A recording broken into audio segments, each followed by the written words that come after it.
Hello, everyone, and welcome back to ThreadTalk podcast. I'm your host, Teresa. And I'm Denver. And today we are talking about something that we are not qualified to talk about. Yes, we are definitely not qualified because today's subject is parenting issues, and we're dinks. We're not parents. So, Thanks. yeah, double income, no kids, 2 cats. Well, yeah, I think I'm a parent. I want you to celebrate me for Mother's Day because I am a parent of 2 cats, 2 beautiful cats. Does anyone else think that's slightly odd? I don't care if you do. I know it's weird. These are my children. I gave birth to them. Okay, that's a little far. Everything else is fine. Just stop saying that sentence.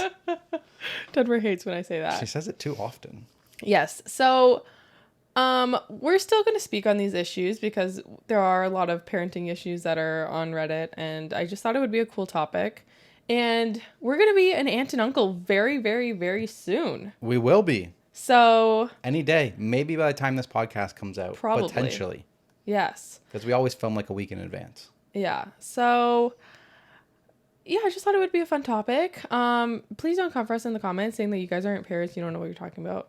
I'm sure we'll get a couple of those. We've already gotten a couple of those. Yeah, so it's okay. it's fine. Take it with a grain of salt. But yeah, well, we're still going to chat about it, and We're not therapists. you guys let us know if we would be good parents, which we don't plan on being parents. But let us know if we would be good parents. We're just 2 Canadians with an opinion. Exactly. That's it. We should rename the podcast 2 Canadians with an opinion. I like it. 2 Canadians, 1 opinion. Okay, so if you guys are new, what we're going to do here is I've got 7 stories. Teresa's got 7 stories. We go back and forth, and we'll try to get through as many as we can over the next 2 hours. So set your clocks, and let's get rolling. I do not have a watch in my hand, and I was looking at it. All right, who wants to go first? I guess I'll go first. I feel like Okay. you went first on I feel like the I last always one. go first. Yeah, because I'm just like, lead the way, your royalty or something.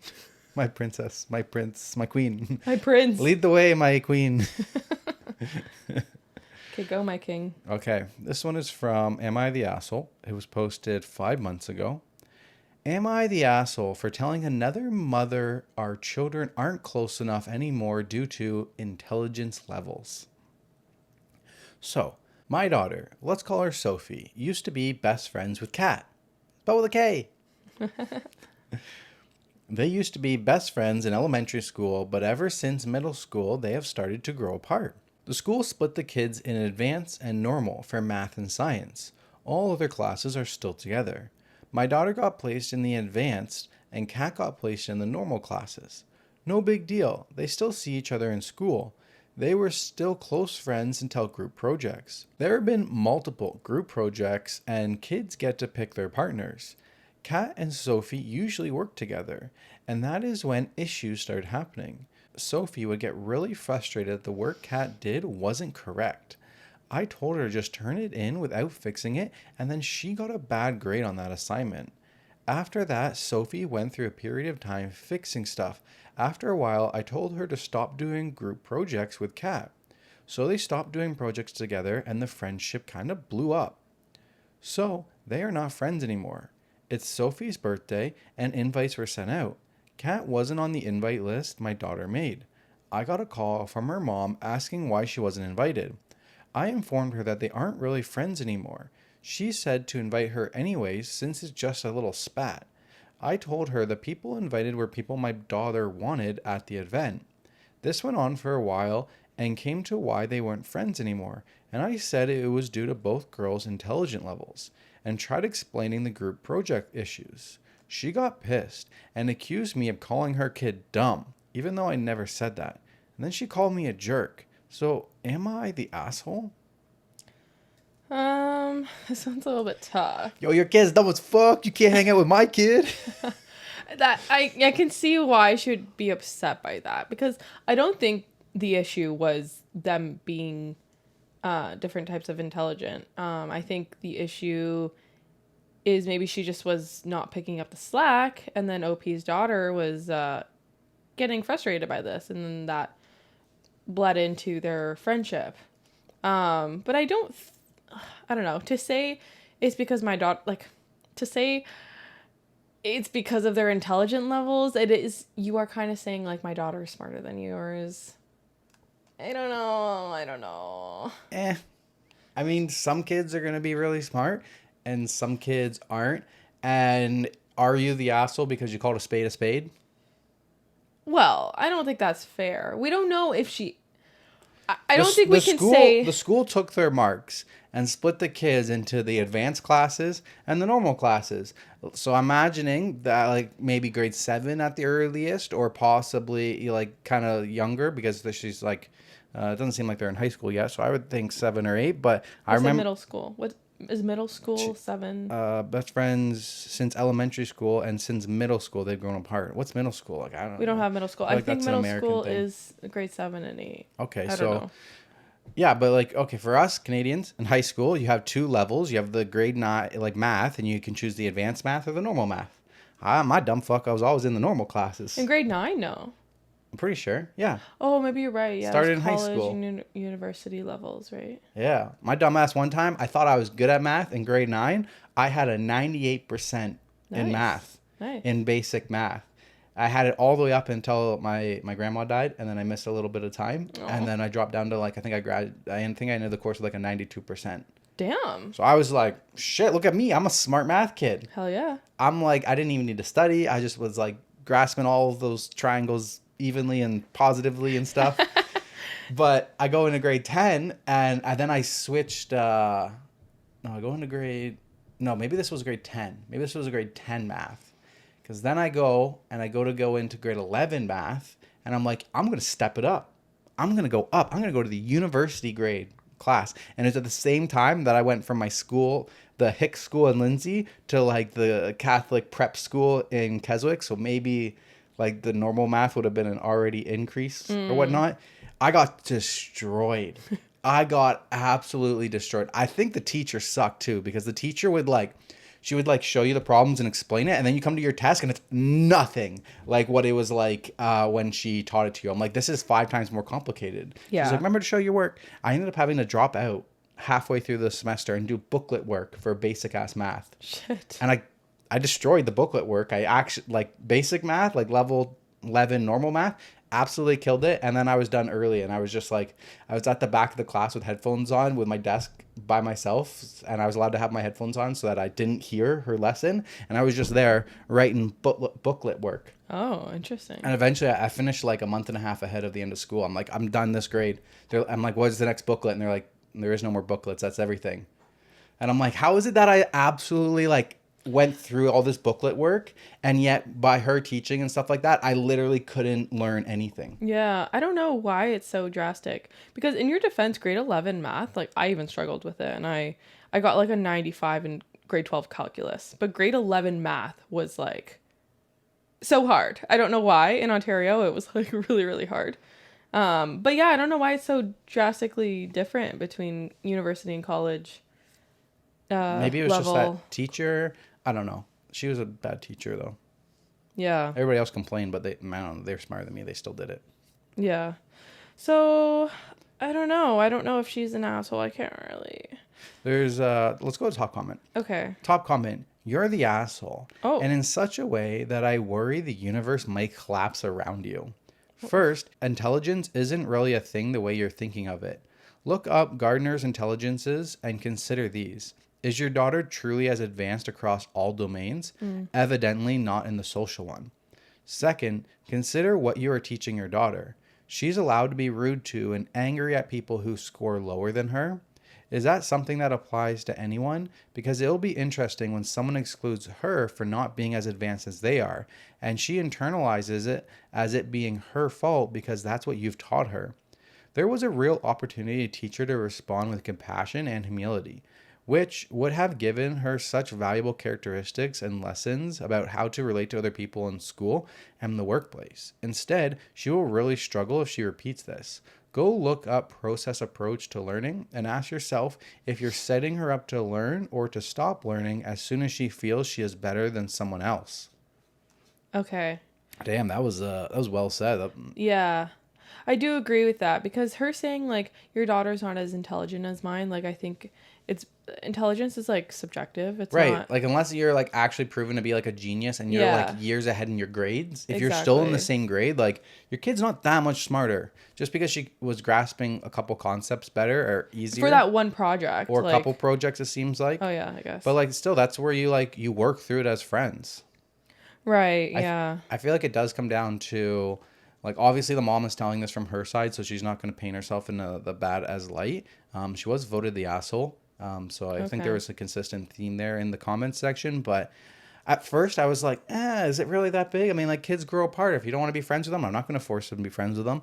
But I think it's more coming down to the fundamental of what she's What she's. teaching her Yeah. kid of like when to cut your friends and when not. Yeah.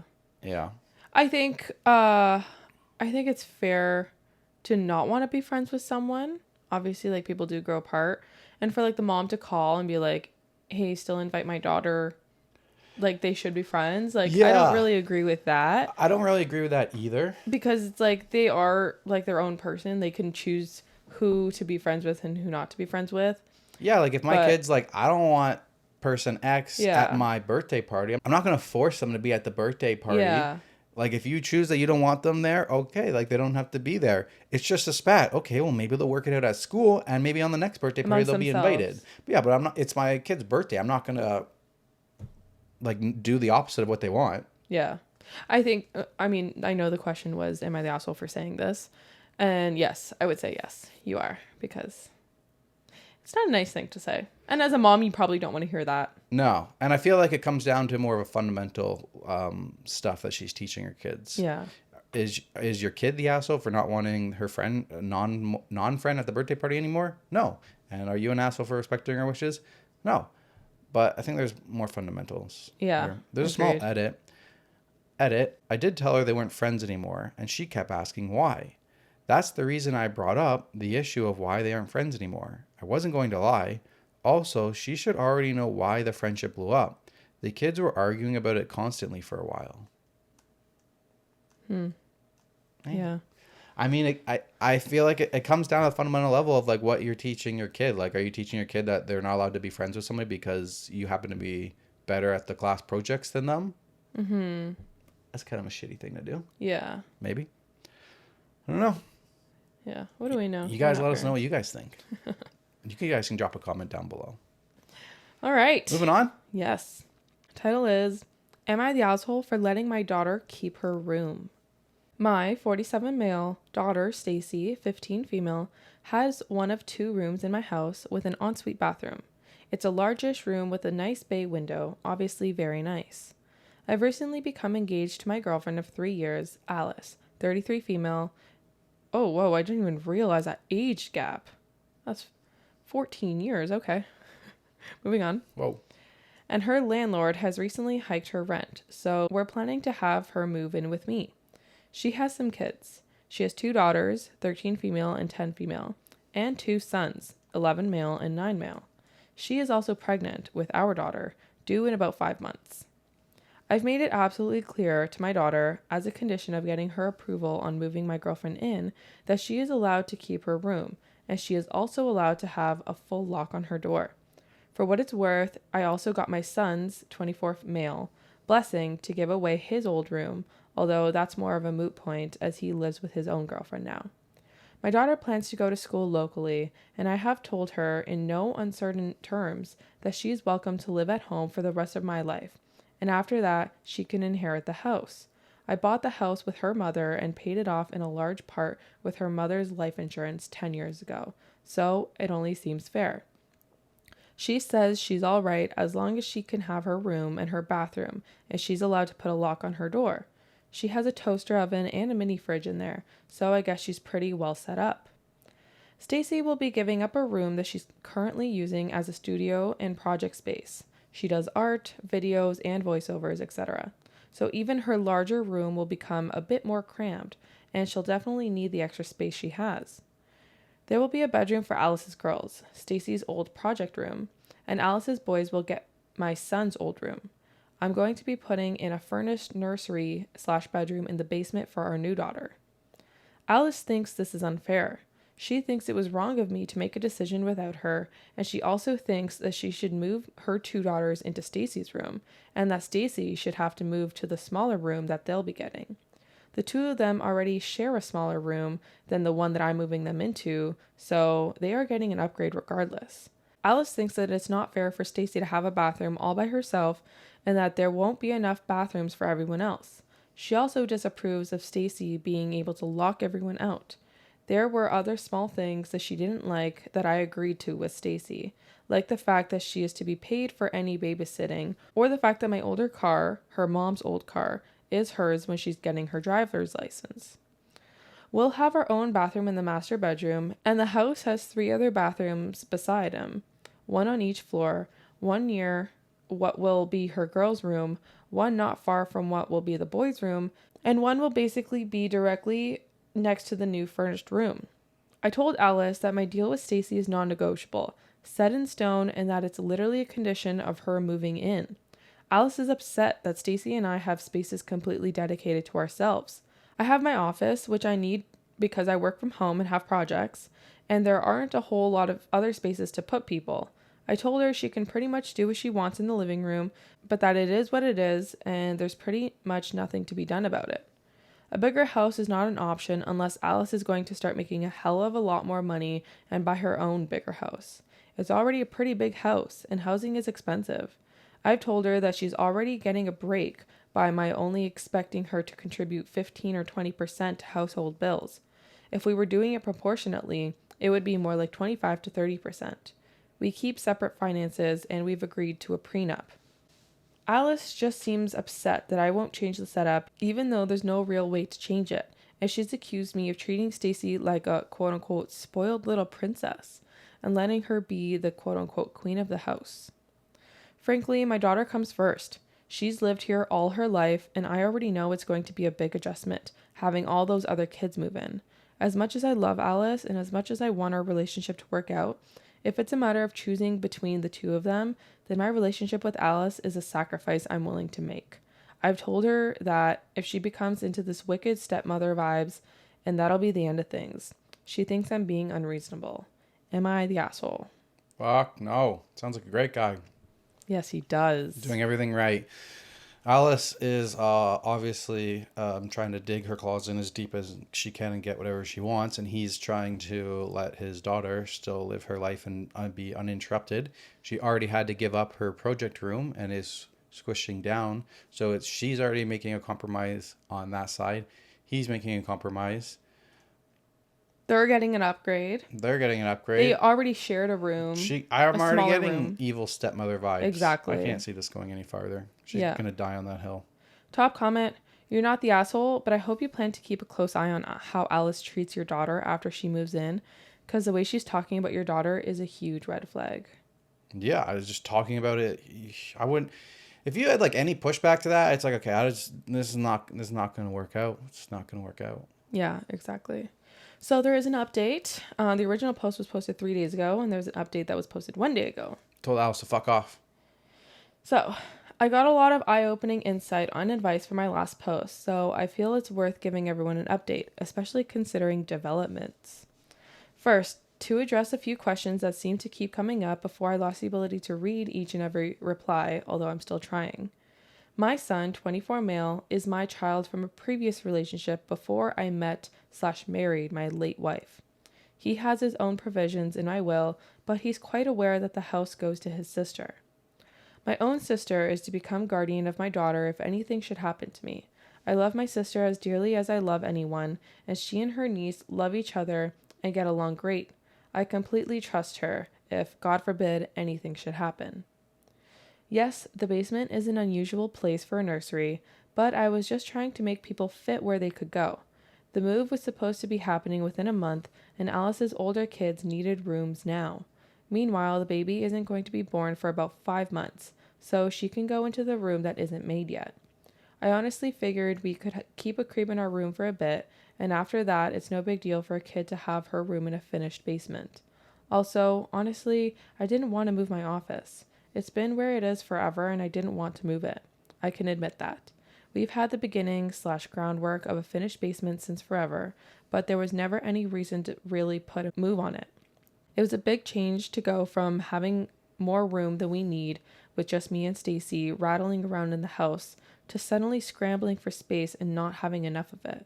It was the obvious spot where an additional bedroom could go, but no spot where a bedroom is now.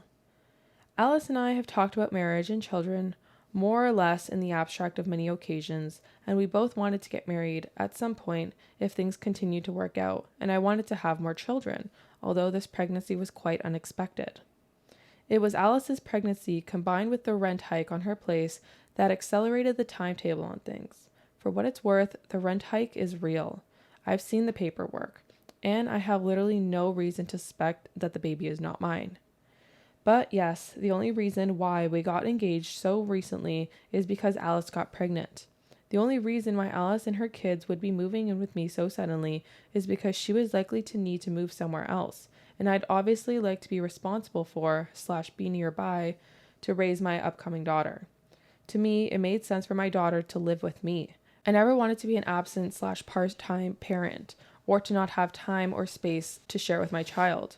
The circumstances all made sense, at least until now. I was definitely wary of Alice and paying more attention to her, especially after the many, many comments that I read. I came to Reddit to get a sanity check on whether or not I was being an asshole about my conditions with Stacy, not to try to actually make any kind of major life or relationship changes. But I didn't want to turn a blind eye either. It was Friday and Stacy texted me asking for her allowance. I was with Alice at the time and I went ahead and let the subject come up. I give Stacy $100 a week. Alice thinks that this is crazy and excessive. She thinks it's improper and she's brought it up as an example of how she thinks I'm raising Stacy like a spoiled princess. She said as much again when I told her I was sending Stacy her allowance, but this time Alice also asked if her kids would get the same allowance after we get married. I told her that someday our new daughter would probably get an allowance just like Stacy does, but that there was no way I had plans on shelling out an extra $400 a week for her other kids. Alice got upset. She said that Stacy wastes my money on shoes and makeup. She has previously criticized Stacy for wearing fancy sneakers, high heels, and makeup, and she said that I was showing favoritism, and that is a form of abuse. She complained about me letting Stacy buy things with my credit card and store my credit card on her phone when I don't let Alice even do that. She said that whatever money was going to go to the kids should be split evenly amongst them. When I shrugged and told her that that wasn't going to happen and that I wasn't going to cut Stacy's allowance, she snapped at me and said that a man living alone with his daughter and doting on her like that is creepy and incestuous. And she said, "You've just replaced your dead wife with your daughter and you need to stop." That was it. Sure, I've ignored a lot of red flags up until now, but that was it. She started trying to tell me about how it's unhealthy for me to be so close with Stacy and how she didn't want her kids to be neglected and how she wanted to be treated as an equal if we were getting married.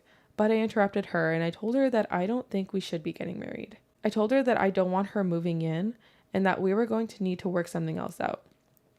To be perfectly honest, my sister, my brother, and some of my other friends have expressed some of the same misgivings about Alice that I've read, although they were generally a lot more gentle about it. I was in love with her. In fact, I'm still in love with her, and I wasn't seeing things clearly. I told her that I would always and definitely make sure that our child had a roof over her head, but that she was going to have to work something out for herself and her kids on her own. Obviously, we had a huge fight. She screamed at me. She called me a heartless bastard. She blamed Stacy for trying to sabotage our relationship. She guilt-tripped me about her cost of living and how I'm an empty house all by myself. She also guilt-tripped me about the stress on the baby, and I actually do feel bad and worry about that. She eventually broke down crying and told me to leave. In the past 10 years, this was the first relationship with a woman that I've had that became serious. I love her, and this hurts. It hurts a lot. I told Stacy that she didn't have to bother moving her stuff out of the room, that Alice wasn't coming, and we hugged. She asked if it was her fault, and I told her no. I told her that I honestly feel like marrying Alice would have been a mistake, even if the two of them could have been the best buddies. I always wanted to have a few more kids, and I've missed having a wife, but things don't always happen the way we want. So I'm pretty sure that my relationship with Alice is effectively over, even if we're going to be raising a child together for the foreseeable future. My new daughter can have my son's old room whenever we work out whatever custody agreement we end up working out. I'm not sorry to be having another kid, even if I really wish the circumstances could be better. The red flags were always there. I guess it's better that I notice them now instead of later. This is insane. Oh my God. I just went through so many like feelings of emotions. Like, oh my gosh. Yeah. I forgot that she was pregnant with this kid, which explains so much more why there's a push to allow her to move in. And I would make that happen too. And I would renovate the basement, and I would, get the two girls that are sharing a bedroom, and I'd be like, yeah, well, they can have the basement. Somebody who wants the basement, raise your hands, whatever. More space down there in the dungeon, the nice dungeon. But holy shit, man, this just went fucking wild. I will say, like, $100 a week to your kid. Yeah, maybe he is spoiling her, but so what? She lost her fucking mom. He lost his wife. Like, he used her insurance to pay off the house. It was her old car. Yeah, there's an allowance. I mean, maybe he could make a little bit of an adjustment there, but does he really need to? I mean, it's your kid. Spoil him if you want to, I guess. If you have the means to, I don't think it's an issue. Yeah, same. Do I think it's excessive? Sure. I mean, that's a lot. I would fucking love to have $400 a month allowance. That would have been great. So yeah, it's a lot. Whatever. But then also expecting him to start doing that for her kids is unreasonable. It's like, I give her an allowance because she doesn't have a mom anymore. That the money comes out of the mother's life insurance, and I've just been giving it to her as a weekly allowance, if you want to think about it that way. And she's my kid. And she's my kid. Like, and you're gonna expect me to start doing that for your 4 kids? Like, no, fuck? Absolutely not. The fuck? To be that entitled is insane. But I think that the icing on the cake is just the comment that he's being incestuous. Yeah, that's crazy. But I also wonder the question, like, when you are merging families like that and you're agreeing to take over the parental role of other kids, like, is it fair that one of your kids, like your original kid, is getting $100 a week and the other kids are getting nothing? If those kids find out, like, they're gonna feel pretty shitty. So like, how do you navigate that? Like, what's the correct answer to like that? Like, should you, if you're agreeing to like get married to her and take care of her and her kids and have them live with you, like, is it not fair that you give them an allowance as well, or like work something out? I don't know. I don't know either. I don't really think so because, I don't know. They still have a dad. I don't really believe in allowances anyway. I never got one. Yeah, I don't really. I mean, like, yeah, allowances kind of are spoiling. Like, I would, like, if I did have kids, like, you wouldn't be getting an allowance. Like, I'll pay you to do chores. We'll have like a barter system. Yeah. Like, I'll give you a job. You go weed the garden, and you go do the household stuff, and like I'll pay you for the household stuff. I'm not gonna call it an allowance. I don't know. Yeah, I mean, I never got an allowance growing up. I never really had friends that got allowances. Like, that was just stuff that we heard in the movies. Like, I never knew people actually got allowances. Like, I got paid to do chores. I didn't. But I think if that's what you want for your child, like, I think that's fine. Like, I don't think there's an issue with that. Yeah. And it doesn't really sound like Opie's kid is spoiled. Like, I think she has a good head on her shoulders. Like, she has a good life. Well, but I think she sounds like, she doesn't sound bratty to me. And I mean, granted, we're not getting everything. You never know. She's like, she was willing to give up her project room and like downsize for like moving in, for the family moving in. And it didn't sound like she made a fuss about 5 other people moving into her house. Yeah, that's a lot. Which for like a young kid, I don't remember how old she was, but I'm thinking like 16. It said it. Said she's gonna go to school soon. I don't know if it did. Yeah, 15. So I think around that age, like, I don't know. I would be pretty bratty if like 5 other people came into my home and like, I don't know. I feel like it sounded like she was handling it well. So just from the vibes I'm getting from OP, she doesn't sound like a spoiled brat. You know what I mean? I don't know. OP gets around a bunch. Jeez. 24-year-old kid, and then 9 years later, daughter, and then now 15 years later, another one. Baby mamas, yeah. And the Dude, age split gap. them out. The Yeah. age gap. I didn't notice that the first time I read it. 14 years. It's I feel like she's definitely with him for like life support. I mean, having 4 kids is hard to do. yeah. Yeah. But yeah, I think he made a good choice leaving her because that comment, absolutely not. It would have You're got done. way worse. You're done there. Yeah. You're done, bud. You're done. Yeah. She was jealous of her. Oh, yeah. 100%. She wants all of his attention and time. Yeah. It would be the simple, like, get her to move out as fast as possible Exactly. dynamic the whole time. It's kind of a blessing that all that came to head before she actually moved in. Yeah, exactly. Oh, okay. All right, moving on. Back to me. All right, so this one was posted 4 months ago. Am I the asshole for kicking my sister-in-law out and banning her from my home until she apologizes? I thought this one is really good because it's not actually about the kid.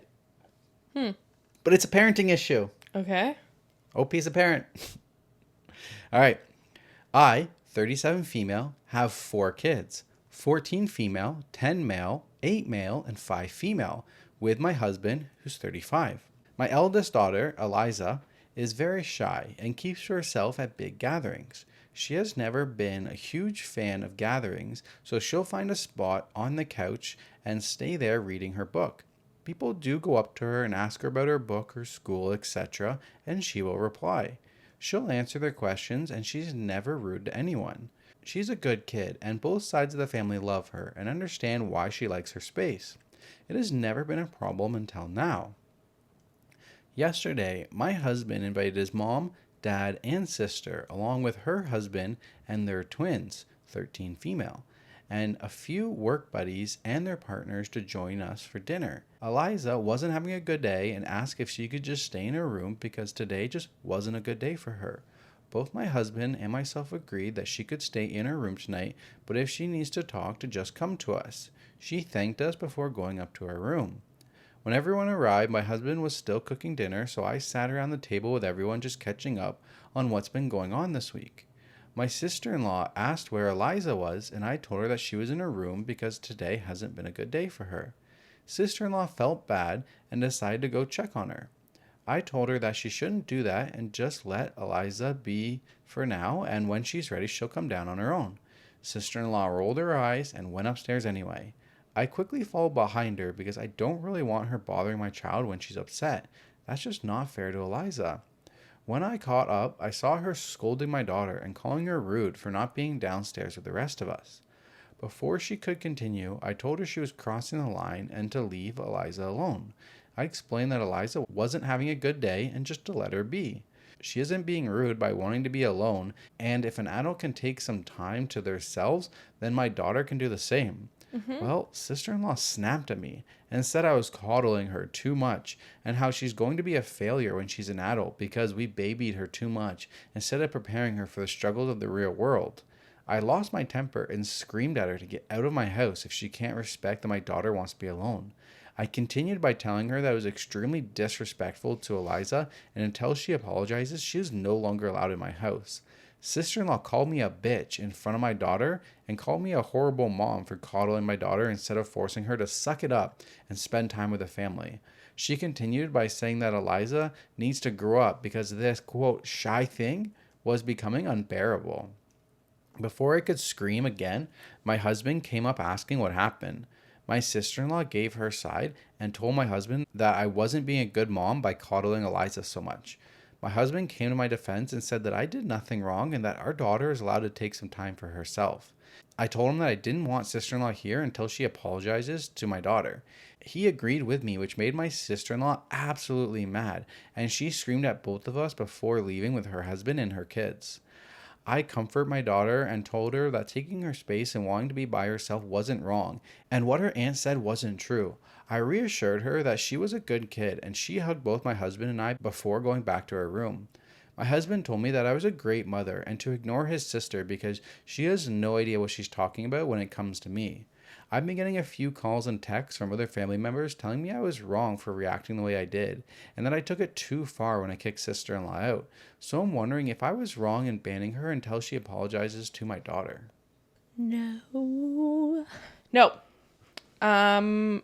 They sound like amazing parents. I love that they are respecting the child's boundaries and her space. And I think the sister-in-law is kind of projecting because this is probably how she was treated when she was growing up. Yep. And she was always like, she had, even if she didn't want to, like she had to. So you're something with that generation, they like to pass on that generational trauma. I feel like it's every generation. If you had it hard, then you don't want anybody else to have it easier than you had it. Yeah, well, I think something like with our generation, I think we're really trying hard to break free of like those everything that like our parents and grandparents like kind of instilled in us that isn't benefiting us, I think. And is it making us weak? I don't give a shit.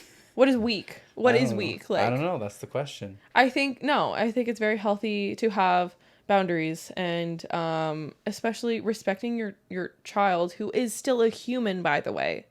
Like she said, if it's okay for a human, not a human, an adult to not want to attend something, it's their choice or whatever. Why do you have to force a kid? It's like, I don't know. I see TikToks of people who like no longer force their kids. Like if they don't want to hug their uncle who like might be creepy, you know what I mean? Like they're like, if you're uncomfortable to show or do something that you don't want to do, like you don't have to do it. Yeah, I feel like it's that expression is kind of it's a gray area. It's a double-edged sword because, you know, if you don't ever push any kids to do something that makes them uncomfortable while they're young, they will grow to adapt to that and never, you know, get exposed to anything outside their comfort zone or learn to do anything new. So it's a tough area. I don't know if this is like something that will teach her that though. No, not this instance. Okay. I'm just talking about what you said. To not wanna kiss their creepy uncle? No, not to force the kids to do something that they say they don't want to do. Because if, you know, nobody ever wants to do anything new. I think it depends. If it's like something with like school or something that they like have to do, like that's different. You can't just be like, no, you can't do it. You can't drop out of school because you don't want to. You know what I mean? Exactly. So it's like I said, it's a gray area. Where do you draw that line? Okay, school's one thing. Now we're outside of school. Other life things. Where do you draw that line? Because if you keep letting the child who is still growing, and as I like to say, writing the code of their brain, if you don't let them... Writing the code of their brain? Yep. I've never heard you say that. We talked about this the other day when we were on a walk. All of our experiences are writing lines of code in our brain. Okay, moving on. But they're developing all these experiences. So if you let the kid never do anything new because it just doesn't want to, you know, is that like, where do you draw the line? Where do you stop? Like, you know, what good or bad for them? I don't know. I think it's like a case-by-case basis. In this case, I think they're being amazing parents. And I like the way that they are raising their daughter. Yeah, same. But also at the same time, you have a kid who always stays up in his room, is always antisocial. And then they go into life, and every single time you were just like, you can't go hide in your room, do nothing, socialize with nobody. And the time they get 21 or anything like that, they haven't even learned to like, how do they socialize in a workplace with new people and stuff. They can't just go run away and hide when it comes time to like be an adult and earn an income in order to pay for a roof to be over your head, pay for food to go into your mouth, and pay for the toilet paper to wipe your ass. In order to earn all of those necessities of life, you have to go out into the workplace. And if you do have a child who never wants to be around anybody, who never wants to do any of that stuff, what happens? And I'm not saying there's anything right or wrong here. I'm just asking that question because if you always a kid never wants to do anything new, people, even adults at the hardest point, don't want to do anything new. So even kids, even more so. But if you always let them do that and they don't necessarily gain those life skills of dealing with people and situations like that, how do they handle when they are older? I don't know. I don't know the answer to that question because guess what? We are not parents. Even the parents don't technically know the answer to I know. that question, No one, right? everyone's trial and error, right? Like no one, there's no playbook to being a parent. It's- Everyone's just kind of learning as you go. Everyone's going to turn out different. Like, Yeah. in this situation, like, it's not your kid. Yeah. If you want to force your 13-year-old kids to have to socialize around the family and they're not allowed to go up to the room and hide when they go to somewhere, that's your kids and that's what it is. You don't get to call other people out because they're not raising their kids the way that you think they should be. 100%. Yeah.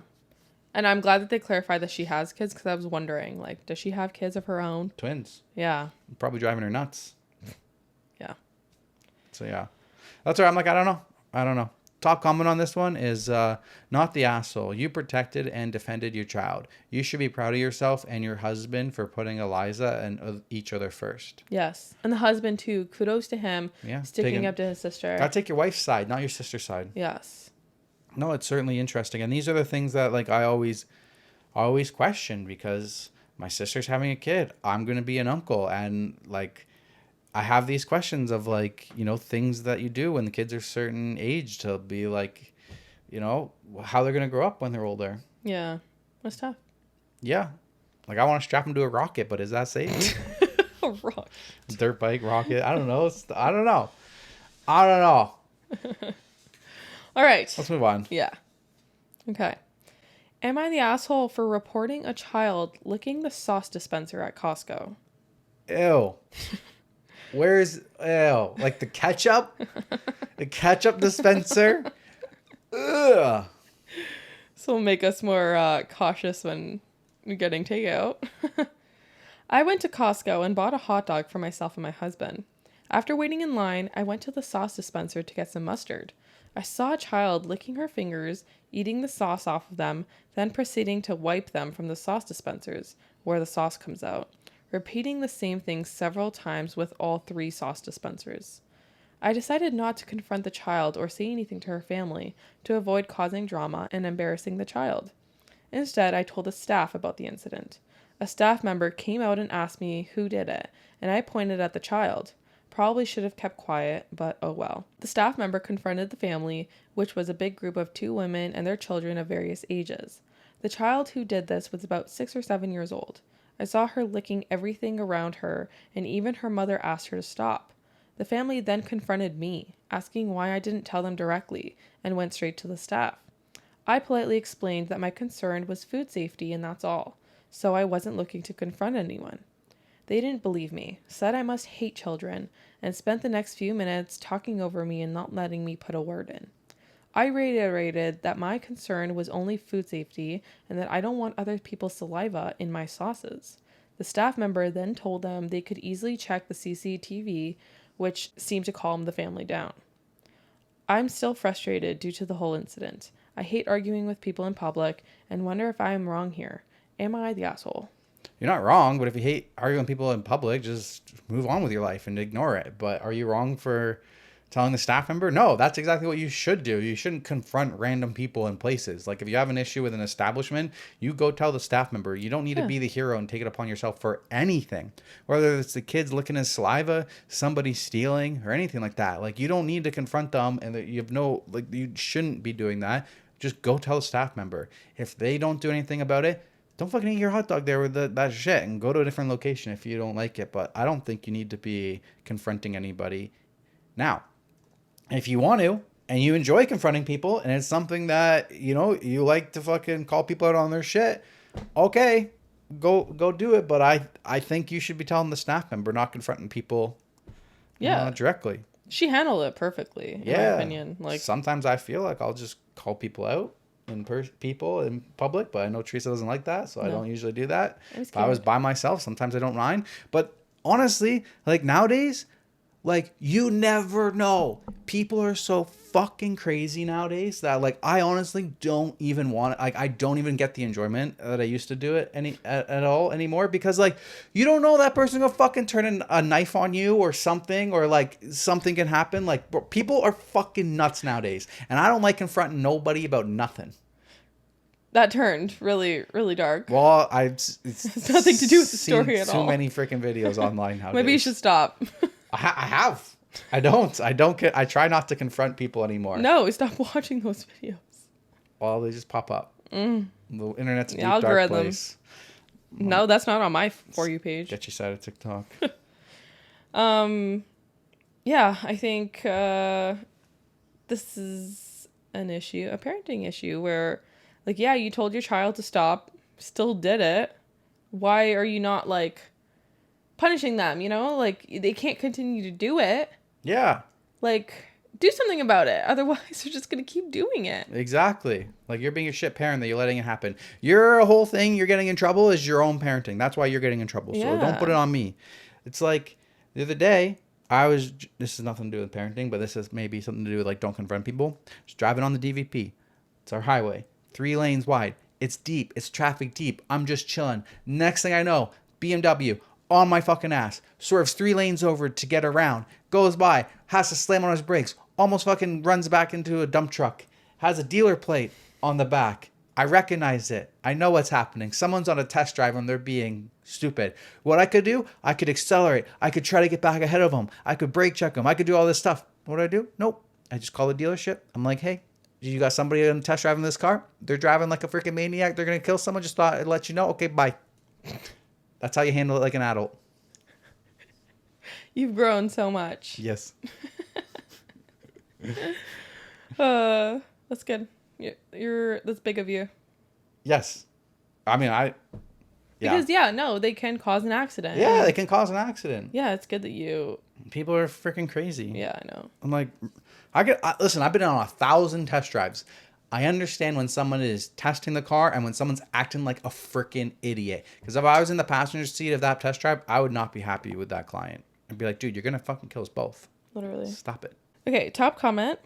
Not the asshole. The staff needed to know so that they could clean the dispensers. It's also not your job to parent that child or to confront the parents. You did the right thing. I'm also curious as to why the parents knew that it was you who reported this. The staff should have handled this very discreetly so that nobody knew who it was that reported the child. That would have saved a confrontation altogether. OP replies, the staff member pointed straight at me when they asked who complained. It all happened very quickly. The staff member came out of their place of work, asked me who did this. I pointed to the child sitting with her family, and pretty much the first thing I heard the family was, who complained? I didn't even get a chance to sit down. I don't think the family cared about anything else apart from who told the staff. If that's not cool, whoever that staff member is, they suck. You suck. You suck. They said they mentioned something about CCTV. Like, you should have just said that. Like, we saw you on the cameras. Like, nobody complained. We saw it in the cameras. If you're a retail person or if you're a work person and anybody complains to you about something else, you don't throw that person under the bus. You say, we've had a complaint or we've noticed this is happening. You don't point, oh yeah, it was them. Like, what the heck? I'd be going to that person's manager. Like, now I'm complaining about you to your boss because I don't appreciate that. I should be able to snitch in peace. Yeah, exactly. Otherwise, it's going to deter you from doing it again in the future. Yeah. It's like... Maybe that was the staff member's goal. It's like, I don't want to be in this drama. I don't want to deal with this. Yeah. I deal with this every day. Do you know how many kids lick everything? Ew. I hope not. It's yucky. What? Well, I feel like you have something to say. When you used to go into like the grocery store and they used to have those candy sections where you could like pick your own candy and put it in a bag. No. Do you ever go for the freebies on the floor? No. You're sick. You're sick. I used to love going to the grocery store and see what freebies. And then once I got older, I was like, what's the difference between if it's on the floor and I just pick one out of the bin and eat it? What's the difference? You poor thing. Yeah. I wasn't given candy or sweet treats or anything. My mom would not buy any of that. Neither did mine, but I never ate off the floor. Bro, your house is packed full of stuff. Now, every time we go, there's Snickers and Halloween candies. They have like a jumbo bag of Sour Patch Kids in the cupboard. And then there's another bag beside it of regular Sour Patch Kids. My mom never used to buy that when we were kids. Trust me. I never got anything. Except if I made my bed. A little tree in my pillow. One black licorice strand. You need a whole bag at once now. Yeah, you do. You literally do. She says my mom, she like takes the candy away from me. She Because I'm limits scared. it. I'm scared for your health. You're 30 now. I know. I try to stop buying so much sugar stuff. Yeah. All right, moving on. Yes. Mine is coming from Am I the Asshole? It was posted 5 months ago. Am I the asshole for telling my mom that she has no say in what I do anymore? I, 21 female, have been dating my boyfriend, 23 male, for about 3 years. Valentine's Day is coming up, and he planned a weekend trip to celebrate, but my mom is furious about it. I'm very close to my mom. I tell her everything, and we talk every day as I am out of town for school. A few days ago, I told her about me and my boyfriend's plans on spending the weekend out of town for our Valentine's Day trip and how excited I was. She got really upset and told me that I'm disrespecting her as she doesn't like me spending nor wants me spending the night with my boyfriend, and that she'd be completely fine with me staying somewhere else or with one of my girlfriends rather than him. I told her that she can't make those decisions for me anymore. This was an ongoing issue before since she didn't want me getting pregnant. But now I am taking care of myself, and now she's finding another excuse and making me feel bad about it. I don't want her to think that I'm making the choice between her and my boyfriend, but deep down, I do feel guilty and I don't know how I should feel. So am I the asshole for telling her this? Sorry, can you repeat? Are they living together? How old is OP? 21. 21. She's away at school. They're not living together. Okay. No, you're not the asshole. And you're an adult now. You can do whatever the heck you want. You can drink in the States. You are legal to drink in the States. You are 2 years older to drink in Canada. What's Canada's drinking age? Is it 18 or 19? 19. 19. 18 in Quebec. Or Montreal. I was drinking. I don't know if it's all Quebec. I was drinking long before that, so I can't remember. Same. Yeah. I think... I don't know what it is. But that generation, again. And I personally went through this with my parents when I first started dating you, obviously, but I was younger. I was 18, and I wanted to sleep over all the time, and, you know, it was an issue. So I don't fault my parents for having concerns or creating those boundaries for me because I was still living at home. I wasn't yet an adult. Like, 18 is still pretty young. It was a big issue. I was... almost ended us. No, it didn't. We almost never started because of it. Okay. But she's 21 years old. Like, you can do whatever the heck you want. And if your mom's not happy about it, like that sucks for her, unfortunately. Yeah. Top comment, not the asshole. And that's sort of creepy that your mom wants to police your sex life like that. Doesn't she trust that she has raised you to take care of yourself? Do you still live with her? Maybe you shouldn't. You're an adult now, even though a young one. Yeah, exactly. And, you know, I have friends who have parents like this, and they're 25, 26 years old, and crazy. Still, like, their parents, like, don't allow them to go on vacation with their boyfriend, or, you know, like, can't sleep over. Like, do you think that they're not going to have sex during the day? Yeah, that was one thing that always got me in high school. My mom wouldn't let me let any girls sleep over. And I'm like, do you think we're sleeping? We think we're having sex while we're sleeping? We already did it in the afternoon. Like, it doesn't... Whatever. I don't need to get into that, but... Yeah, not the asshole. Exactly. It was voted not the asshole. Good. So, yes. All right. Yes. Am I the asshole for refusing to let my sister's kids stay with me after she passed away? This one's kind of sad. Ouch. I, 34 female, recently lost my sister, 41 female, to cancer. It was devastating, and I'm still processing the grief. My sister was a single mom to 3 kids. Jake, 14 male, Emma, 12 female, and Lily, 8 female. In her will, she named me as the guardian for her children. Here's when things get complicated. I've never wanted kids of my own. I love my nieces and nephews, but I've always been the fun aunt who takes them out for ice cream or the movies. I never had to be responsible for major decisions about their lives. I have a demanding career as a corporate lawyer, often working 60+ hours a week. I live in a small 1-bedroom apartment in the city, which is perfect for me, but definitely not suitable for 3 growing kids. My lifestyle involves a lot of travel and late nights at the office. I'm also in a relatively new relationship, 10 months, with my loving boyfriend, who's child-free by choice just like me. When my sister first told me about her decision to name me as guardian, I expressed my concerns. I told her that I couldn't take on that role because I didn't think that my boyfriend, job, and lifestyle would survive it. She assured me that she was just thinking of options as a precaution and that she was sure she'd beat the cancer. I didn't press the issue because I thought/hoped she would beat the cancer, and also because I wanted to remain optimistic. We never really had another serious conversation about it. Now that she's gone, I've told my family that I don't think I can take the kids. I've suggested that our parents, mid-60s, retired, take them instead, or possibly our older brother, 40 male, who has 2 kids of their own and lives in a large house in the suburbs. My family is furious with me. They say I'm selfish and that I'm abandoning the kids when they need someone the most. They argue that it was my sister's dying wish for me to raise her children and that I'm pissing all over her memory by refusing. My parents say they're too old to be raising young kids again, and my brother claims he can't afford 3 more children.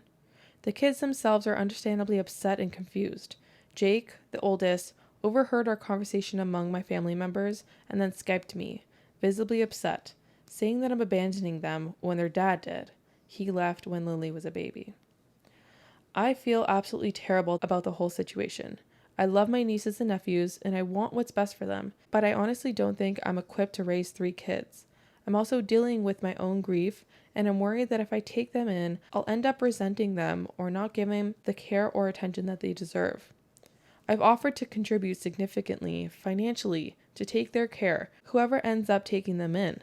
I've also said I'd still be involved in their lives as their aunt, but I just don't think I can be their full-time guardian.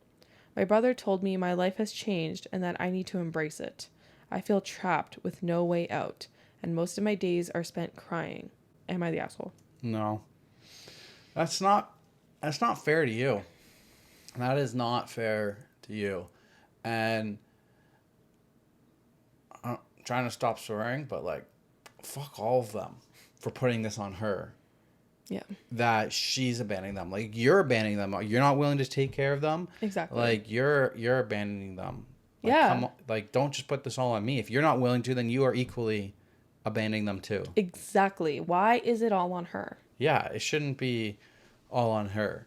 Especially, like, I think the brother is most equipped. You just said that you can't afford it. Okay, well, I'll pay so you can afford it. But you're equipped to be a parent. I'm not.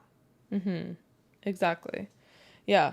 And this kind of hits home because we literally were just talking about this with Madison. Yeah. And it's a conversation that needs to be had. But she decided that because we don't want kids and Kat doesn't want kids and her brother-in-law does want kids, that they will be the legal guardians. But we did obviously say, like, if worse comes to worse, like, we will definitely take them in. And I think it's different because we don't have such demanding jobs the same. Yeah, like, she's a way. corporate lawyer. Yeah. Like 60 hours a week. Like, that's a high demand job. If I had that job, there's no way I would be like, yeah, give me your kid after you die. Like, it's very difficult. But yeah, I mean, in this position, I would absolutely be there to do anything that I can, anything that needs to be done.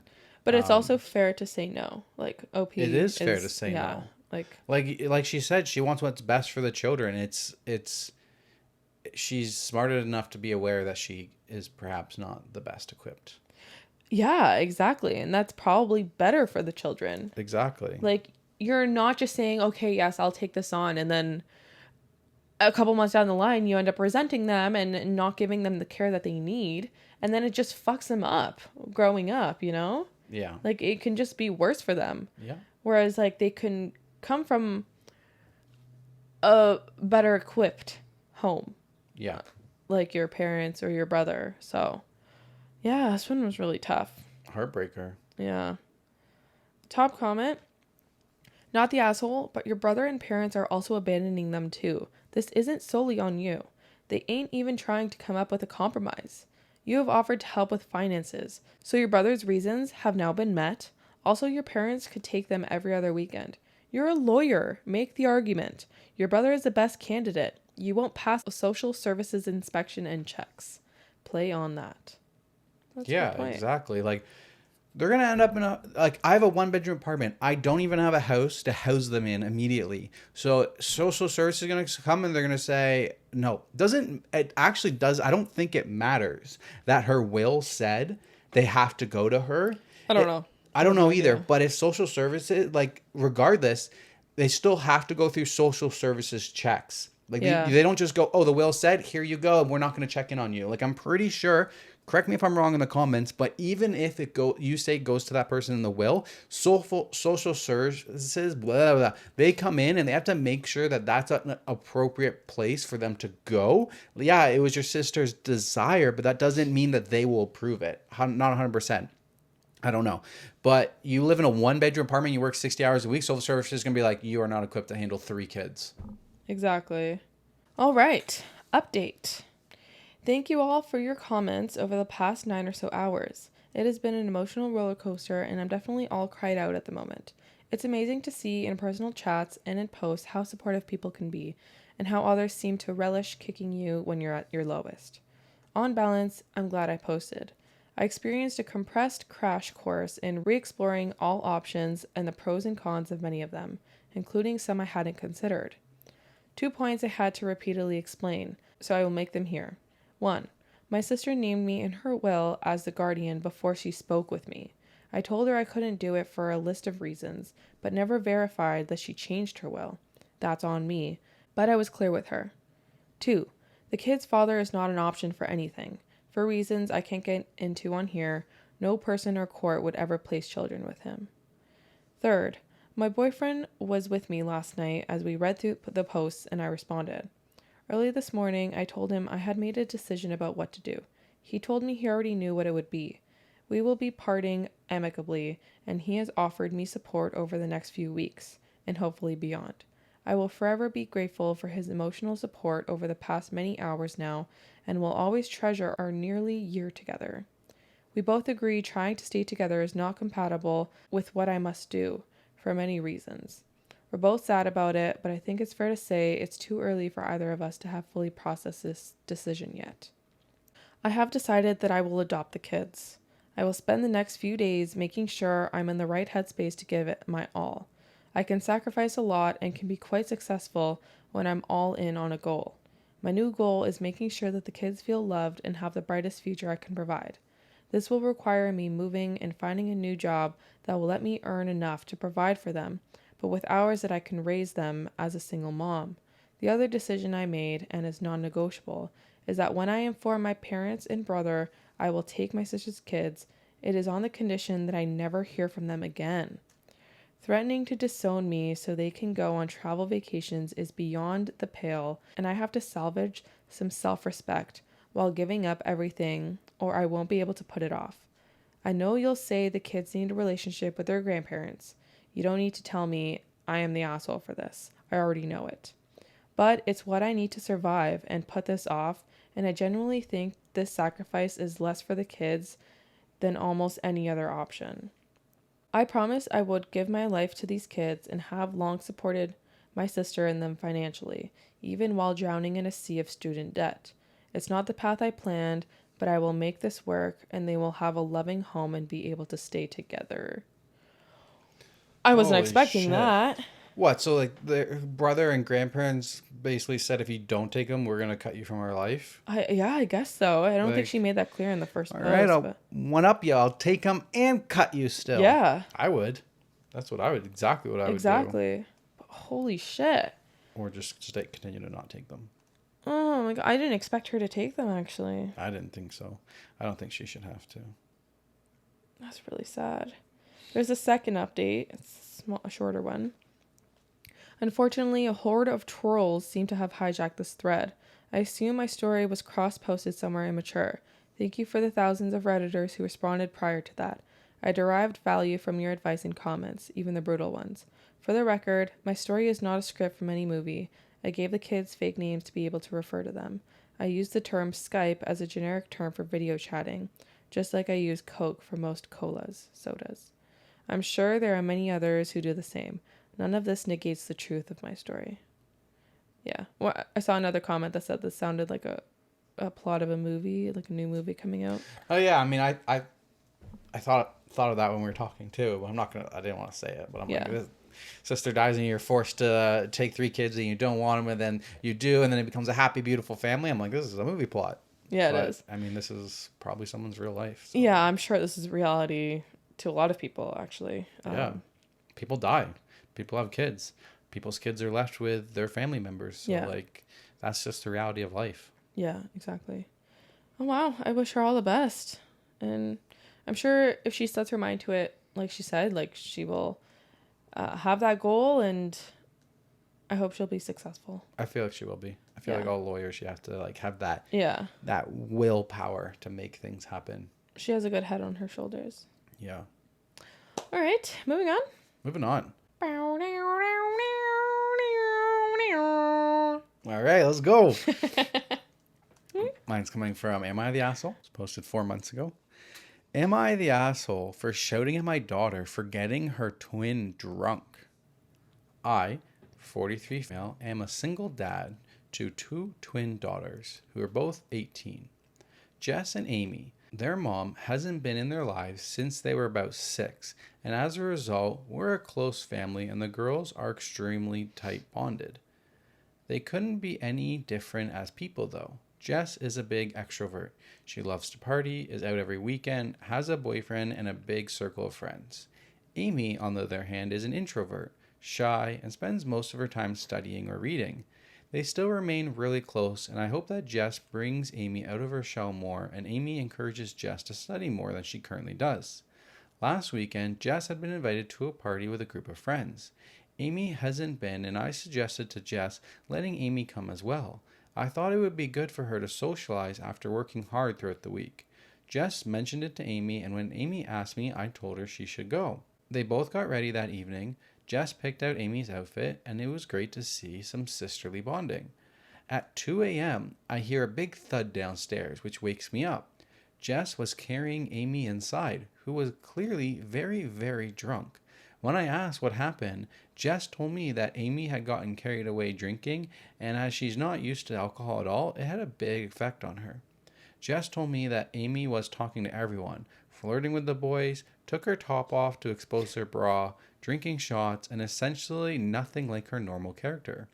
Jess took her away at 2 a.m. to come home. While Amy was vomiting in the toilet, I got annoyed at Jess for allowing her to get in that state, as she knows Amy doesn't drink, and Jess had a responsibility to look out for her when she's on her own. Jess said Amy's an adult, and she can do what she likes, which got me extremely irate, and I shouted at Jess, as I knew Amy would not have been in that state if Jess wasn't encouraging her to drink/party. Amy has been extremely embarrassed, as well as hungover, and has said that she's never planning to socialize with Jess or at school again. I've told Jess I'm disappointed in her for allowing this, which she said is completely unfair. She's now being distant with both me and Amy. Part of me feels like this is justified, as I know Jess would have had an influence on Amy, while the other part of me does know that she's an adult who should make her own choices. So, am I the asshole? I'm going to go with yes. I think you are, because Jess is not her parent. Jess was not someone who is supposed to take care of her. Like, she's, like you said, she's an adult. She can make her own decisions. Like, yeah, and you suggested for Jess to take Amy. Yeah. Amy didn't, like... To a party, like, where there's obviously going to be alcohol. Like, yeah, like... If you didn't want her to drink that badly, like, you should have, like... spoke with Amy and created boundaries and said, like, oh, if you want to go, make sure you don't drink it. Like, you know what I mean? Like, even if they do end up drinking, like, they're making their own decisions. Yeah, I feel like, I don't know, all 18-year-olds are going to do that. Like, it's not...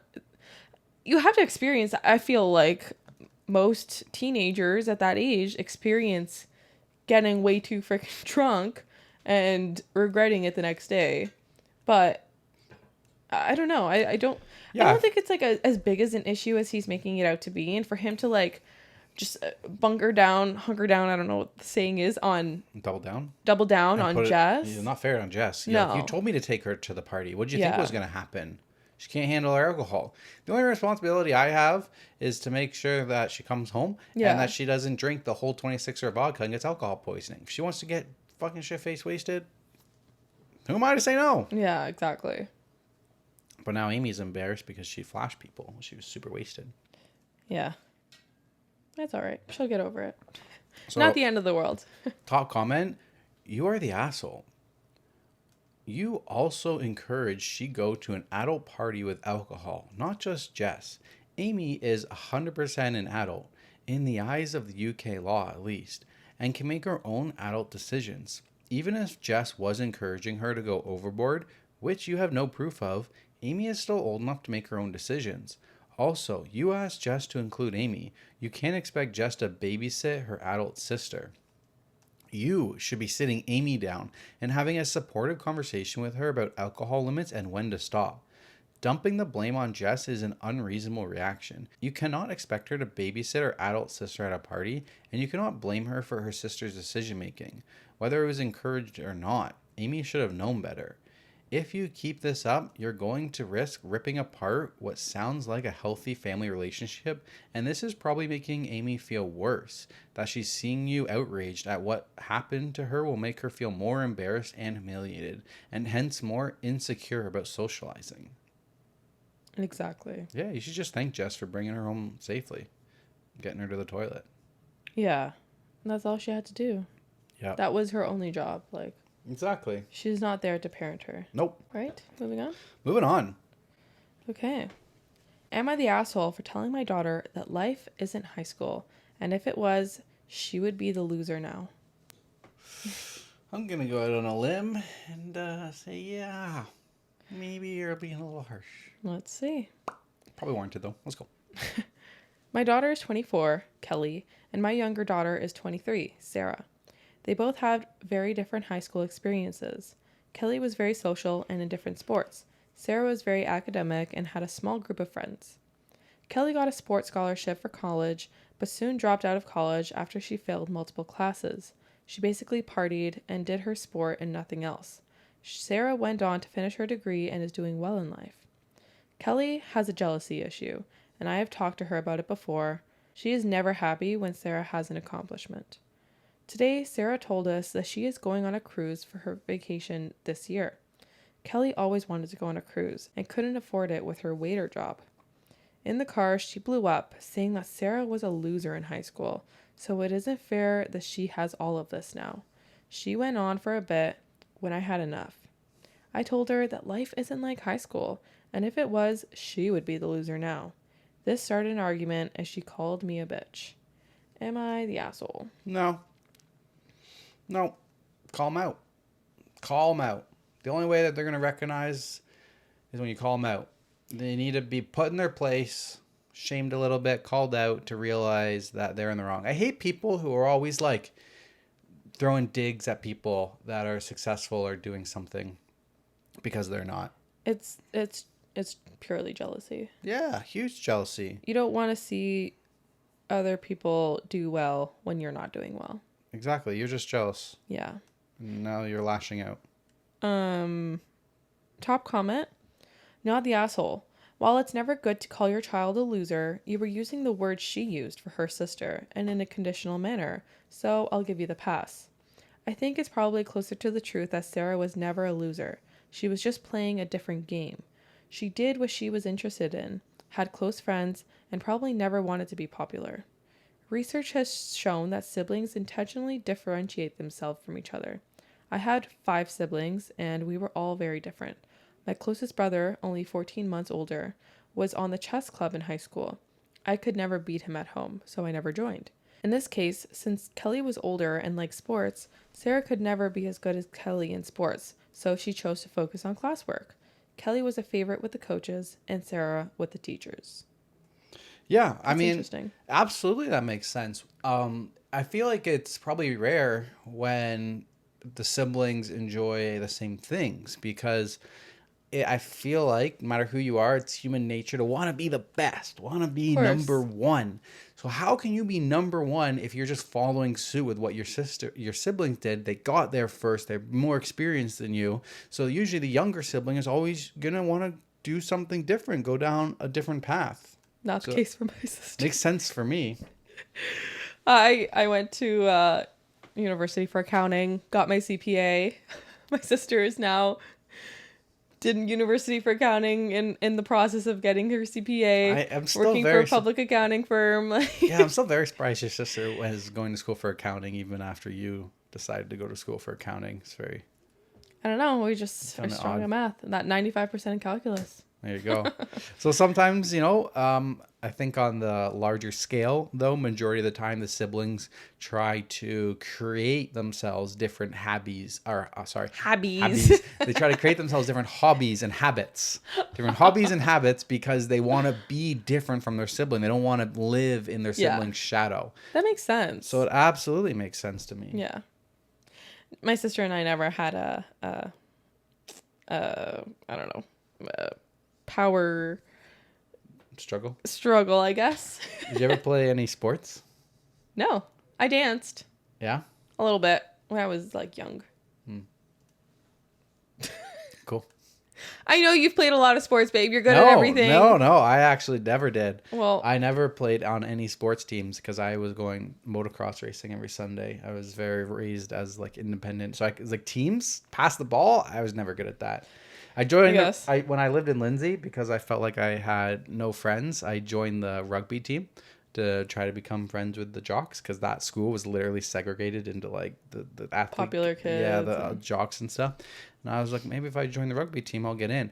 I never did, and I just ended up with a broken foot. Never really played. I was the second worst player on the team. It was rough. It was a rough sport.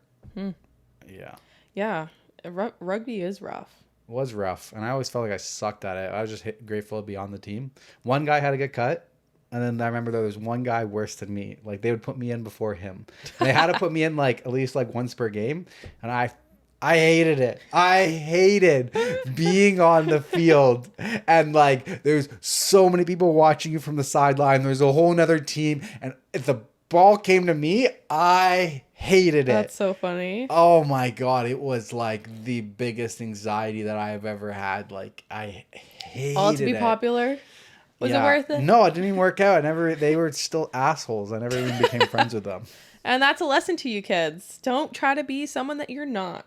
It's not going to work. That's literally, I tried to be someone that I wasn't, and it didn't work, and they were still assholes to me. So just be you.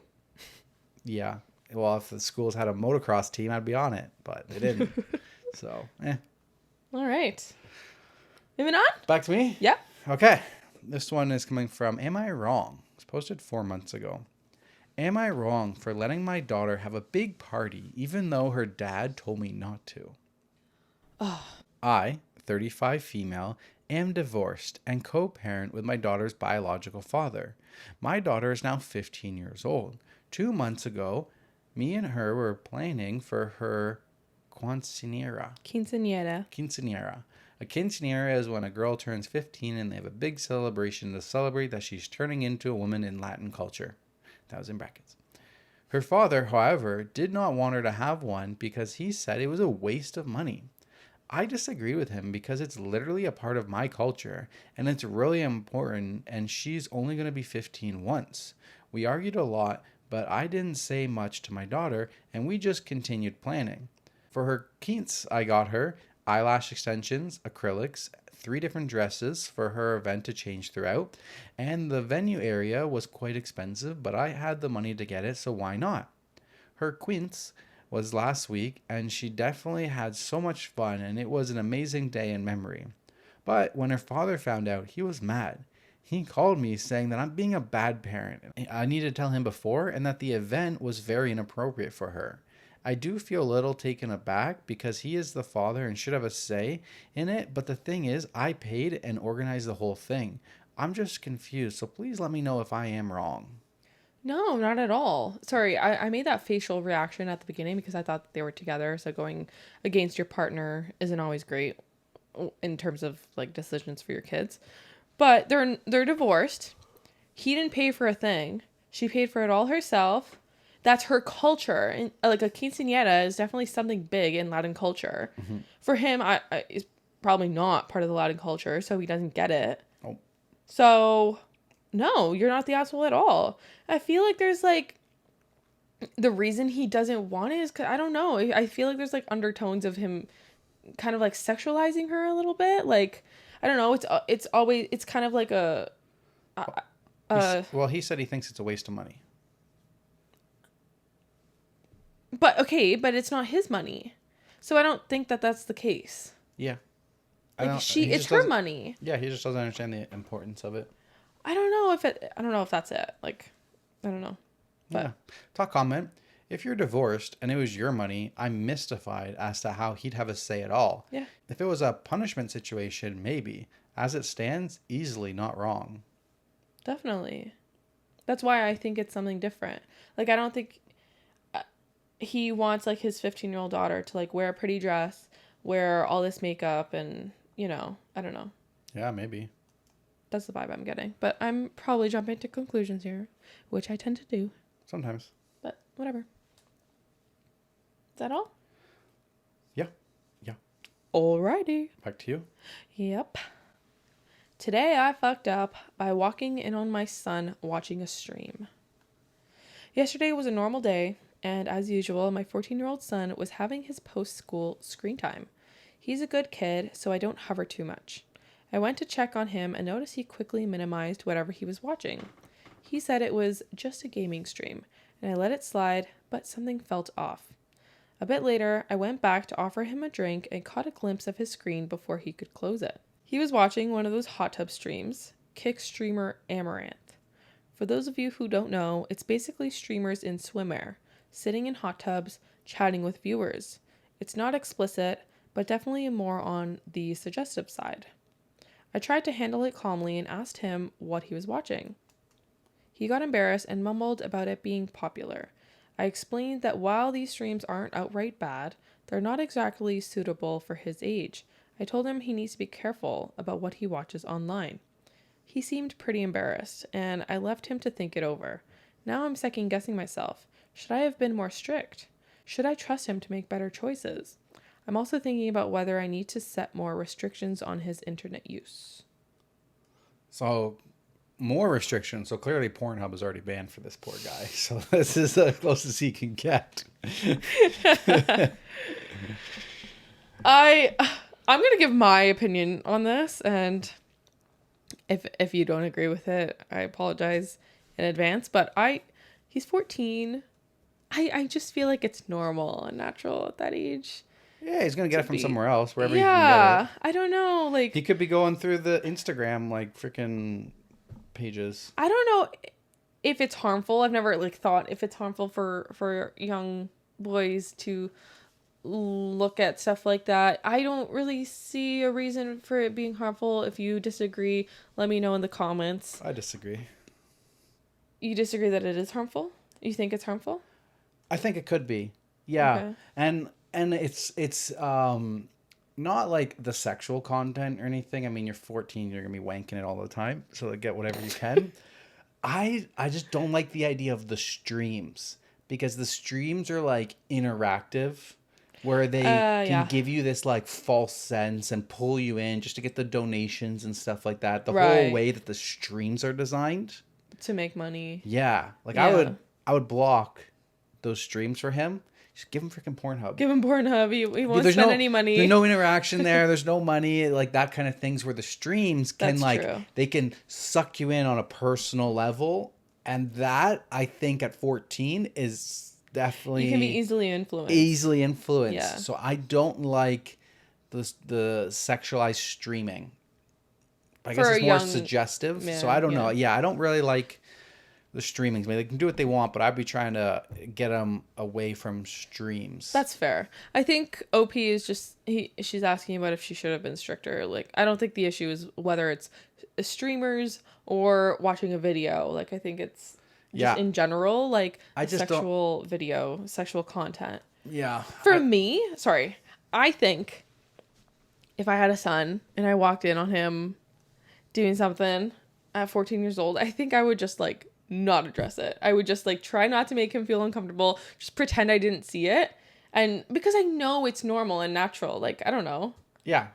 Like, I don't know, even girls at that age, I feel do it as well. So it's just normal. Like you're figuring out your body at that age. Like everything is new, and I don't know. I think it's natural. I agree with that. I just don't like the streams. Yeah, I never thought of that. All right, yeah, moving on. Huh, yeah. What do you do with horny teenagers? I wouldn't know. Block it out. I saw nothing. Yeah, just tunnel vision. Oh, man. It's probably so many times. You know, it's the funniest thing that I always think about with this is American Pie. Ever watch American Pie? A long time ago. Shoves his dick in the pie because his cousin told him to. Apple pies feel like a real woman. Ew. Yeah. All right, moving on. All right, so this one is coming from Am I the Asshole? It was posted 2 months ago. Am I the asshole for being, quote, disrespectful and telling my parents good luck with that when they tried to ground me? I live at home while going to university. I'm in my final year and I have a job lined up after I graduate. My parents have been charging me rent since I was 16. I have a small company that makes me about $60,000 a year. I started in high school. It is one of the reasons I graduated early from high school and why I got attention from recruiters. My parents said since I was earning adult money, I could take on adult responsibilities. I thought that was fair, so I paid for all of my own stuff starting at the age of 16. Not university though, I got a scholarship for that. But the rent they charged me was a minor $300 a month. But I basically considered my room to be completely mine after that. I kept it tidy because that's the way I like it. But they had no say on when I cleaned it, when I did my laundry, other than to not do it at a time that I would disturb the family, for example at 3 a.m. I bought myself food and I ate when I wanted. They tried to say I was separating myself from the family, but I saw it more of having my own schedule. This year, for spring break, I went down to Mexico with friends. My parents were upset because they were hosting a big Easter family get-together. When I got back, they said I was behaving badly by not being around for a family gathering. I said it was my last spring break in university and that I was not responsible for their schedule. They said I was grounded, and I laughed and said good luck with that. I went to my room and locked the door. They tried banging on it for my attention, but I'm done. My grandfather came over to talk to me later. He is the one who helped me get my company started, and he is always there for me. He said that I was rude to my parents when they were trying to be there for me. I asked him how much he charged my mom when she lived at home. He said it was ridiculous to think he would charge his child rent. I told him that I've been paying rent for 4 years. He went into the house and I heard a fight. When he came out, he said that I need to treat my parents with more respect, but since they are my landlords, they do not have a say over how I spend my time. I'm avoiding my parents for now, and I'm renting on Airbnb right now until I graduate. I took everything that was important to me, and I left $600 for the last 2 months I had planned on being there. They keep calling me, but I'm currently getting ready to move on for a job. I don't have the energy to deal with them. So, am I the asshole? No. Ugh! This one boils my blood. You have every right to do whatever the heck you want. If they want to treat you like an adult, you can't have your cake and eat it too. I've recently learned from all your comments what that means, and now I get it. You can't have your cake and eat it too. You want her to pay rent because she makes adult money, but you don't want to treat her like an adult. Make it make sense. Yep. Yeah, I mean, once you pay rent, it's like you're saying that you're trading your rules for dollar. Is exact. You don't get to set your rules and take your child's dollar. You want them to be an adult, that means that they don't follow your rules anymore. That's the compromise that you're saying that you're agreeing to. To charge rent at 16? That's insane. That's disgusting. I would never get behind that. Yeah. Like I said in one of the previous ones, if my kid started making $60,000 a year and he was 16, I would tell him that, okay, if you live under my household and we're gonna start you congratulations, you've done it, you've entered adult life early. Now we're gonna prepare you for what that actually looks like when you're older and you're in your 20s. So we're gonna go through and we're gonna set a budget for you. You earn $60,000 a month. You should have this percentage of what you're paying towards your house bills, this percentage of what you're set aside for your car bills, this percentage for everything else in your spending money. So We're going to open up this account. This account is going to be your rent. You're going to put all of your rent money into this account. And then when you are ready to buy a house, you have those funds. We're going to put all of this money into the car account. When you're ready to buy a car, when you get to your driver's license, you're going to have this money to do it. And then you have X amount for any of your spending. If you don't agree to this budget and you don't like this budget, well, I mean, there's nothing really I can do about it. I don't know. If you're making your own money, it's like I'm not. At 16, you're still their like. Yeah, I have to put a roof over your head until you're 18. Yeah. So I mean, yeah, it's okay if you don't want to do this. Then when you turn 18 and you no longer have a roof, I hope you've saved up, because you're gonna be forced to pay rent or move out at that time. I don't know. That's a little harsh, but. Well, I don't know. That's how you I'm not a parent. Experience life. I grew up rough. Like so like this situation basically happened to me when I was 19. It was either I started paying $200 a week, or I could move out, or $100 a week or something. And I told him, like, well, if I'm going to pay rent to you, then I'm going to pay rent to somebody else. I'm not going to have to deal with you.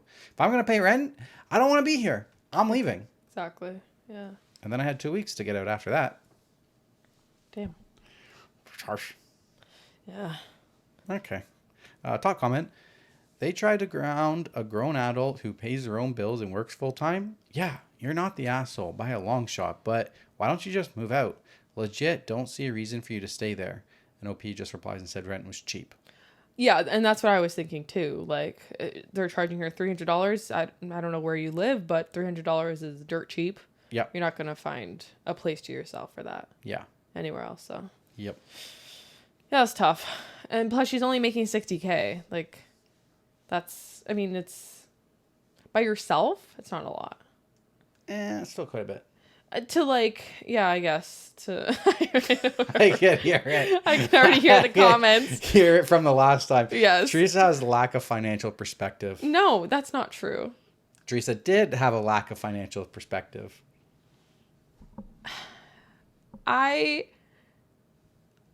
Living in Toronto. Minimum wage for us is like $33,000 a year. Is it? I think so. Yeah, that's disgusting. How people have to live that way. I'm just saying, for her, at only making $60K a year, it would be a drastic change to have to pay $1,000, $1,500 in rent by herself. Only. You still throw in that word. Only making $60,000 a year. Minimum wage is $15 an hour. $15. Isn't it 16 now? Whatever. $15 an hour is $31,000 a year. I think it's 16. So only making $60,000 a year is double what our current minimum wage is. Same thing. It's going to end up with almost the same number. It's almost double. Okay. Well. So just like to point that out. I don't know what to say. Would you charge your kid rent? No, I would not. Yeah, I wouldn't either. You literally. No, I said I would make them put it into an account. Roll the tape. I would make them pay themselves into it. Put it into one of those new house accounts. I would make them put them into that. And if they didn't want to, and they wanted to blow all their money, well, then when it's time to you turn 18, now you get to pay rent. Kick them out? Yeah. No, I'd just start charging them rent. And what if they say no? Then you kick them out. Say no. I would not do that. I don't know if I would do it either, but I would act tough. I would act like I'm going to do it. I don't know if I could go through with it because I've got trauma, but I'll act it. Okay. You got to pretend to be strong. All right, let's move on. Please. I'm suffering over here. I'm suffering. I got put on blast. I'm getting trauma brought up from my childhood here. Sorry. All right, moving on. Am I the asshole for telling my sister-in-law she should be ashamed of herself and learn to be a mature adult? My brother had 2 kids with his ex by the time he was 21. He stuck around for a couple of years, but when they broke up, he left the kids too. He paid no child support, made no effort to keep in touch with his kids, did not check if they were okay. Nothing. The rest of the family let the relationship drop too, but I, 38 male, was the exception. I stayed part of my niece and nephew's lives. I still have a good relationship with them today, and they're close to my kids. 5 years ago, my brother got married, and now he's expecting baby number 3 with his wife. After settling into family life, he started to think more about his oldest 2, and he made the decision to reach out to them. He was met with silence initially, and then after speaking to his ex, he got a brief message from his kids that they were still mad and hurt that he left. They had contact for about a month, and it was sporadic. He asked if they could meet in person, and the kids said no. But they said they would do a video call with him one time, and that was it. This call happened 2.5 months into their reconciliation. At some point during this, he mentioned wanting them to meet his wife and other kids. They told him that was not going to happen, and they didn't want to reconcile with him. My brother was surprised. He had thought them opening up to him about being angry and hurt was a sign they were willing to work through that. They told him it would be one thing if he hadn't settled down and started a family all over again, but the fact he did that and then reached out to them was too much for them, and they want nothing to do with the family he created now. This led to back and forth where he said they have younger siblings, and they told him very clearly they will never acknowledge or accept them as siblings, and they will never accept him as their dad, and he needs to move on. I spoke to my niece and nephew after the call. They reached out to me, and they said it was good to close the door and to have the decision be their own. They felt like they got closure. My brother wasn't prepared for the outcome, and his wife is furious that my niece and nephew rejected them for existing. She started bad-mouthing the kids at my parents' house in front of all of us. My brother told her to stop, but she told him that they should be ashamed of themselves for reacting like spoiled brats who don't get their way and punishing innocent children when they're supposed to be grown adults now. I told sister-in-law she should be ashamed of herself for talking like that about the kids my brother abandoned and didn't give a second thought to until he had to settle down with her kids and their kids. I told her she should learn to be a mature adult and accept that his actions had consequences, and this is one of them. Cue her being offended and saying I have no right to speak to her that way, and some of my family telling me I should have said nothing. Am I the asshole? No. Don't let people get away with bad behavior. Call them out. Yeah. Hold them accountable. Yeah. This is a direct consequence of his own actions, and for her not to understand that, yeah, you're a piece of shit. You're being immature. Like, you're not being smart at all. Like, if you can't maybe you should think about the fact that you're now shackled up with the guy who abandoned his kids. Yeah, maybe you should think about that, Veronica. Exactly. Yeah, I would be concerned about that because, like, who knows? Like, maybe he is a changed person, maybe he's not, but yeah. Definitely don't fault the kids. Definitely not the kids' fault. For having feelings and trauma from this. Sorry I'm hurt. My dad abandoned me. That's my fault. Yeah, exactly. They don't owe you anything. No. Top comment, not the asshole. Your brother, his new wife, and the rest of your family that supported him being a deadbeat dad definitely are the assholes. Your niece and nephew seem very level-headed and mature. Yes. Yeah. OP replies, I could never understand the rest of my family not making the effort to stay part of my niece and nephew's lives. Even if he wasn't a part of their lives, they are still our family. I'm so proud of my niece and nephew. They have come a long way. Yeah. It's rude as shit. I agree. I think they even did him a favor even by having a video call with him. Yeah, that's more than they needed to do. Like, they owe him nothing. They owe him nothing. Nothing. All right. All right, moving along. Back to me. This one's coming from AITAH from 24 days ago. Am I the asshole for telling my husband's affair baby's family to come get the kid, or I'm going to call CPS? Woo! Woo! My female 53, soon-to-be ex-husband 47, whom I forgave for his affair, came home with a baby 4 months ago. His girlfriend 22 could not handle it anymore and brought the baby to him at work and left. To the best of his knowledge, she is in Spain. Big age gap there. Yeah. I allowed him to stay so long as I didn't have to do anything, and I mean anything. Well, about a month ago, Roger had a heart attack. It didn't kill him, more's the pity, but he is very weak and incapable of doing anything for himself. Since he isn't up and about, he cannot care for the child. He also cannot drop off or pick up his son from the daycare. I've been helping him, but I'm done. My kids are full grown. I shouldn't be having grandkids anytime soon. I do not have any desire to care for this baby. I told Roger that I want a divorce, and I contacted the mother's parents. I know the father through friends. I said they have until Friday to come get their grandchild, or I was calling Child Protective Services. They just left with a baby, but they scolded me for being so cold towards a baby that had done me no harm. I view that child differently, though. Roger is recovering and will be moving out. The house is in his name, but I have never contributed to it. I have the equivalent of 22 years of rent and interest put away, and as per our prenup, my savings are my own. I work and don't need anything out of this marriage except myself. My kids tried telling me to stay and to help their father, and I said that they are welcome to come over and help him with him cleaning up himself and the baby. Both declined what I felt was a fair offer. I do not feel that I am acting badly. However, Roger, our children, his children's family, and a few mutual friends think I am.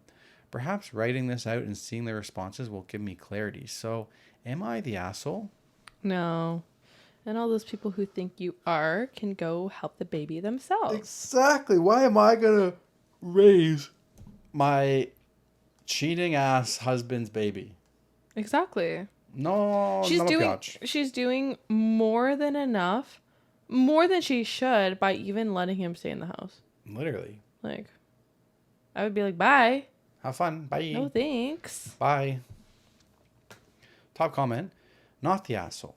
Let me get this straight, though. No one is upset at the real mom who took off for Spain leaving her kid. It seems like all the hostility is being misdirected towards you, who got dumped on more than once. You are doing the right thing. At some point, mom is more than likely going to show back up, want the kid and money to support it. Get away from that man as fast as you can. As far as your kids go, sounds like they think you have some responsibility to support the guy who cheated on you for life so they can enjoy theirs without the added burden. Hopefully they will wake up and realize that is placing you in an abusive situation. Wait until Roger passes, and they all want a part of the house, and little Miss Guess Who, if she finds out, wants a piece for her kid too. Mm-hmm. I bet their opinions change real fast. Yeah, exactly. Yep. This isn't a choice that you made for yourself. This was sprung up on you by someone who hurt you, might I add. Yeah, exactly. Like, you don't owe them anything. This is not your responsibility. You owe them nothing. Yeah. All right, moving on. Am I the asshole for not taking care of my parents in their old age and telling them to call their perfect son to do so? Growing up, my parents had a rough marriage. It was fighting constantly, shouting matches that either ended in one of them crying or the cops being called. They would avoid each other as much, which in turn meant neglecting me. Since they didn't want to be in the same room, I had to pick one or none. I hated them for that. It felt like they hated each other more than they loved me. I had to beg them for hours on end to show up, and when they said yes, they both would say they thought the other wouldn't show. I stopped doing so when I was around 12 to 14. They don't seem to care, which gutted me, but what would have been the point of trying? Well, when I was 16, my dad ended up having a stroke. He didn't die, and it didn't have much of a negative effect on him, but it was a scare. My mom, for the first time, was crying and ran and holding and kissing him. I guess that's how they started to reconnect. Because they started trying to pretend to be a good couple and good parents, which pissed me off. They tried apologizing and tried showing up for me, but quickly stopped when she got pregnant with my baby brother. Now they are the perfect parents. They show up, were affectionate, everything I wanted. He got so easily. I fucking hated him. And even now, though it's not his fault, I can't stand him. I didn't bond with him, which saddened my parents, but I didn't care. I went to college to another country and cut contact with them. Now our contact is minimal. More for my kids, which I have 4 of them, but not a lot.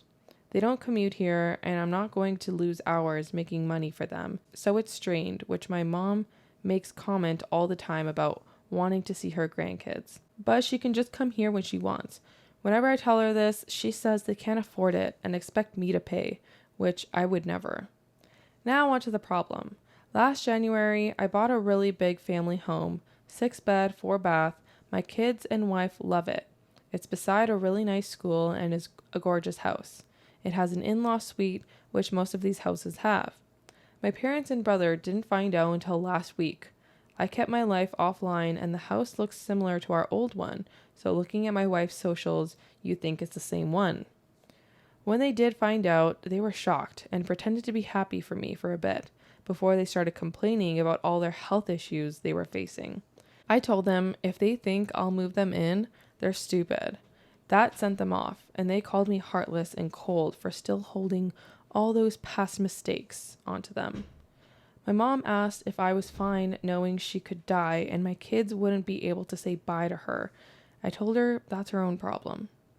I told them they have their perfect son right there and they can only expect him to take care of them, not me. They kept yelling at me and I just cut the phone. I've ignored their calls and messages. My wife is on my side. I told my friends and some of them think I'm being too cruel. Am I the asshole? Reap what you sow. No, I mean, you have full rights to feel and do what you want. And if you didn't feel the love from your parents and they give it all to your baby brother, then maybe it's baby brother's responsibility to take care of them. Exactly. If you have no desire to take care of them, you have no desire to take care of them. Yeah, you were shitty parents to your first son, and now you're expecting him, because he's doing well in life, you're expecting to reap those benefits? No, that's not how that works. Nope. All right, top comment. Your friends didn't live your life. Their vote doesn't count. I'm sure your wife has had the privilege of seeing up close and personal what you've dealt with, and she is completely on your side. That's all that matters, not the asshole. Yeah, wife's opinion is the only one that matters. Yeah, because she's had to see you live through that trauma. Yeah, I'm glad he's like low contact with them. I think he should go no contact with them and probably shouldn't have shared his life, because now it sounds like they want to mooch on him. Yeah, just don't share anything. Yeah.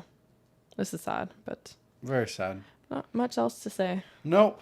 All right, that's the end of episode 33. Wow, we got through 7 stories each. We did. We haven't done that in a while. Popping. You know, it's just because I didn't get distracted a lot on Yeah. this one. I feel like I normally get more distracted and I just go off into La La Tangents. Land or something. Yeah. This time I was like, I'm staying on track, getting a good episode in here. Yeah. You guys got 14 stories. Whoo-wee. All right, well, that's it. If you guys you need more stories, then come check out our Patreon. We have literally had so many of you guys come over to Patreon, and we are forever grateful. Just thank you so much for supporting us. The easiest way to support us, if you don't want to come over to Patreon, just give us that 5-star rating on Spotify and Apple Podcasts. Drop a comment down below. Smash the like button, subscribe on YouTube. And if you guys want early access, you get that on YouTube membership. Patreon now has a couple additional levels that we've added onto it. So there's early access to the regular scheduled episode. There's bonus episodes, which are video version, and then the Spotify audio bonus version. So different tiers. If you guys are coming over to Patreon, like, it helps us out so much. Yes. We have a lot of uncertainty in our life right now, so that would help us out so much with RV life, building a house, and stuff like that. So you guys supporting us is it's making our dreams come a reality, and we appreciate everybody. We wouldn't be able to do it without you guys, so thank you. Yes. We appreciate you guys so much. And whether you join Patreon or not, every little bit helps, even just listening to this right now. Like, we appreciate you guys so, so much. And yeah, if you like this episode, please give us a rating and review. Apple Podcasts is really lacking the love. I think like 95% of you guys prefer to listen on Spotify, so that's why. Spotify is where it's at. It's bumping. So if you guys can give Apple Podcast some extra love-ins, that would be amazing. And yeah, you can find us on YouTube, Instagram, TikTok, and Patreon. Those are all our socials. Yeah. All right. Check us out. Thank you guys so much, and we will see you next time. Yes, and before we head off, I'm just going to give you a quote of the day, and it is, I learned that courage was not the absence of fear, but the triumph over it. The brave man is not he who does not feel afraid, but he who conquers that fear. From Nelson Mandela. That was so random. Be well, and we'll see you next time. What the heck? Bye. Meow, meow, meow.